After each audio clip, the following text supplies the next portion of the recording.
সবাই জঙ্গল বাড়ি দেখবে, জঙ্গল বাড়ি। বর্তমান আমার বাড়িটা হইতেছে জঙ্গল বাড়ি।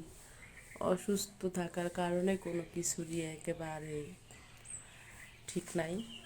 এই যে দেখো, লাউ গাছ, লাউর মাচা থেকে একেবারে বেলকুনি ভরে গেছে, জঙ্গলের মতো হয়ে গেছে। দেখছো আল্লাহর কি দান।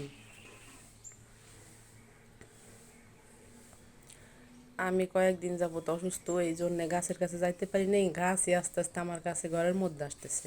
এই দেখো মাশাল্লাহ লাউ হয়েছে। সবাই আস্তে আস্তে এখন বেলকনির মধ্যে আইসে, মনে হইতেছে কি রুমের মধ্যে যাবে। এই যে দেখো,